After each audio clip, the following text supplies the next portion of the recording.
Hi everyone, this is robin. तो स्वागत करता हूं मैं आप सभी का हमारे इस पार्ट में, जहां पर एसपी बख्शी की हमारी इस बुक को रेफरेंस लेते हुए मैं स्टार्ट करूंगा आपके साथ ईडीएम के डिस्कशन को। सी से स्टार्ट होने वाले ईडीएम्स का ये थर्ड पार्ट होगा और सभी ईडीएम्स जो कि हमारे इस पार्ट से और सीरीज से रिलेट करते हैं उनको आपको डिस्क्रिप्शन में लिंक आपको प्लेलिस्ट का मिल जाएगा। ये कुछ मेरे बारे में जानकारी। My name is robin. तो चलिए हम अपने सेशन को स्टार्ट करेंगे। तो देखिए, पहला ईडीएम है आपके सामने, चेक बाय जॉल। तो देखिए, चेक बाय जॉल का अर्थ होता है अगर आप किसी चीज़ को एक साथ में रिलेट करके देखते हैं। सपोज कीजिए कि आप ये कहते हैं कि भाई मैं बहुत ज़्यादा बुद्धिमान हूँ, लेकिन साथ में आप बोलते हैं कि भाई मेरे से अंदर ना थोड़े ज़्यादा घमंड भी आ जाता है। तो मतलब आपने दो सिचुएशन को एक साथ मर्ज कर दिया, यानी कि आपने बताया कि भाई एक परिस्थिति का असर दूसरी पर भी रहता है।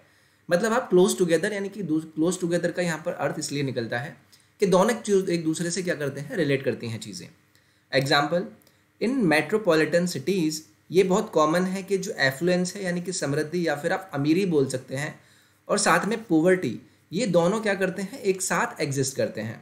तो यानी कि चेक बाउल जॉल करते हैं, यानी कि इसका अर्थ होता है कि दोनों एक साथ क्लोज टुगेदरली रहते हैं। तो ये हो जाएगा आपका चेक बाय जॉल। नेक्स्ट है आपका come to a pass.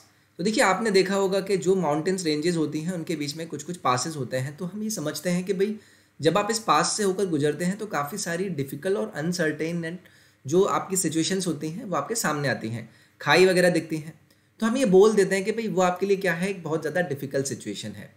Example, the things have come to such a pretty pass that he is financially ruined.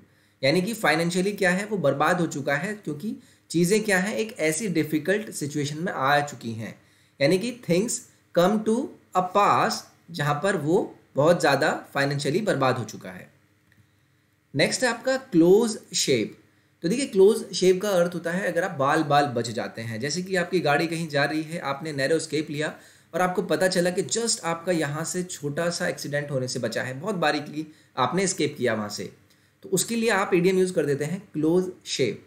इसका अर्थ होता है आपका नैरो स्केप, यानी कि बाल बाल बच जाना। Example, as he was driving recklessly in a crowded street he had a close shave. यानी कि जैसे कि मैंने देखा कि वो क्या था, बहुत ज़्यादा रेकलेसली ड्राइव कर रहा था उस क्राउडेड स्ट्रीट में, तो वहाँ पर उसने क्या देखा, बहुत ही मामूली वो बचता निकला वहाँ से, यानी कि बाल बाल बच गया वो। तो ये हो गया आपका क्लोज शेप। नेक्स्ट है आपका कट एंड ड्राइड। तो देखिए, अगर मैं बात करता हूँ ना आपसे, आप कोई भी चीज़ देखेंगे जो कि बहुत ज़्यादा अपने आप में रेडीमेड होती है, आपको कुछ करने की ज़रूरत नहीं होती है, आपने बस पैसे दिए और वो बनी बनाई आपको मिल गई।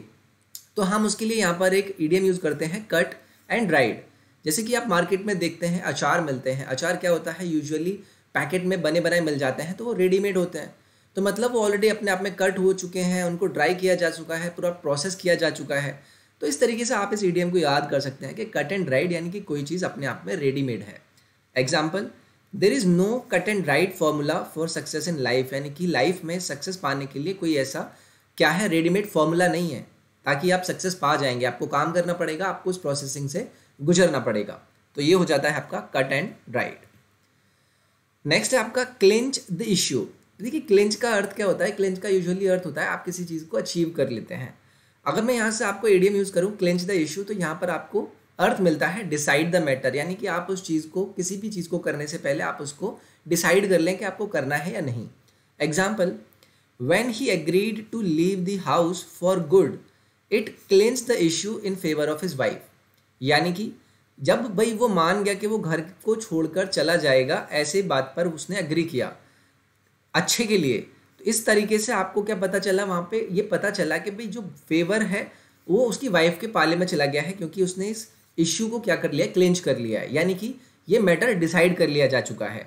ठीक है, तो ये हो जाएगा आपका क्लिंच द इश्यू। नेक्स्ट है आपका कैरी वंस पॉइंट। देखिए, कैरी वंस पॉइंट का अर्थ होता है कि किसी के अप्रूवल को जीत लेना, किसी को मना लेना। Example, after heated discussion he was able to carry his point. मतलब पहले बहुत ज़्यादा हीटेड डिस्कशन रहा, बहुत ज़्यादा गर्मा गर्मी वहाँ पर रही, लेकिन अंततः उसने क्या किया, अपनी बात को समझा दिया और सामने वाले को अप्रूवल को मना लिया। मतलब वो मान गया जिसको मनाने की कोशिश कर रहा था। तो यहाँ पर आपका ईडीएम निकल कर आता है कैरी वंस पॉइंट, मतलब अपने पॉइंट को उसने समझा दिया, उसने अपना पॉइंट समझाकर दूसरे का अप्रूवल ले लिया। तो ये हो जाएगा आपका विन अप्रूवल। किसका अर्थ, कैरी वंस पॉइंट का। नेक्स्ट है आपका चैकर्ड या फिर चैकर्ड कैरियर। चेकर्ड कैरियर का अर्थ होता है full of ups and downs, यानी कि बहुत ज़्यादा परिस्थिति आपके अनुकूल या फिर आपके विपरीत। इस तरीके से हम यहाँ पर ईडीएम यूज़ करते हैं चेकर्ड कैरियर। क्योंकि अभी अगर मैं यहाँ पर मतलब देखिए आपको समझना है चीज़ को, अगर याद रखना है तो आप देखते हैं कि भाई जो चेक में आप इशू कोई भी बिल करते हैं तो आपको पता रहता है कि आपके अकाउंट में कितना कभी अमाउंट रहता है, कभी नहीं रहता है, तो उस वे में आप समझ सकते हैं। सबके अपने अपने आइडिया होते हैं किसी चीज़ को याद करने के लिए। तो चेकर्ड कैरियर का अर्थ होता है कि भाई किसी चीज़ का आपकी लाइफ में अप एंड डाउन्स रहना। Example, politicians have generally chequered career all along, मतलब जो पॉलिटिशियंस होते हैं उनका जो जीवन होता है बहुत ही उतार चढ़ावों से भरा हुआ होता है। नेक्स्ट है आपका कट बोथ एंड्स। अर्थ निकलता है argue in favour of both sides, यानी कि देखिए आपके पास क्या है, कोई डिस्प्यूट है और आप क्या कर रहे हैं, उस कोशिश में है कि भाई आपका यहाँ पर भी दोस्त है, दूसरी तरफ भी दोस्त है। अब आप ये तो कह नहीं सकते कि दोनों को कि भाई तुम गलत हो या दूसरा वाला गलत है, तो आप कोशिश करते हैं कि मैं दोनों तरफ से ही क्या करूँ, कट करना स्टार्ट कर दूँ, यानी कि मैं इसको भी मनाने की कोशिश करूँ और मैं इसको भी मनाने की कोशिश करूँ, यानी कि मैं दोनों ही साइड्स के फेवर में बात कर रहा हूँ। Example, he is ambiguous because he is always cut both hands, मतलब वो बहुत ही ज़्यादा क्या है, एम्बिगस है, समझ से थोड़ा सा परे है, क्योंकि वो क्या करता है, थोड़ा सा ऐसी बातें करता है कि वो दोनों साइड के लिए ही आर्ग्यू कर रहा है। तो ये हो जाएगा आपका कट बोथ एंड्स। नेक्स्ट है आपका कॉक श्योर। देखिए कॉक श्योर का अर्थ होता है जब आप बहुत ही ज़्यादा श्योर होते हैं अपनी बात को लेके या फिर बहुत ज़्यादा सर्टेन, यानी कि एकदम मतलब मैंने जो कह दिया वो एकदम सही है। मतलब इसके लिए कहावत है कि भाई पहले क्या हुआ करता था, जो मुर्गे जो भी होते हैं वो क्या करते थे, जो कुछ कहते थे उनके बर्ताव को देखकर थोड़ा सा मान लेते थे कि भाई वो अपने आप में उनको इतना ज़्यादा श्योर रहते हैं कि आपको आइडिया रहता है कि बहुत कॉन्फिडेंट है, जो भी बात कहना चाहते हैं, समझाना चाहते हैं, अपने एक्शन के थ्रू समझा लेते थे। तो यहीं से किसी कहावत के थ्रू आपने ये इडियम निकाल लिया कॉक श्योर।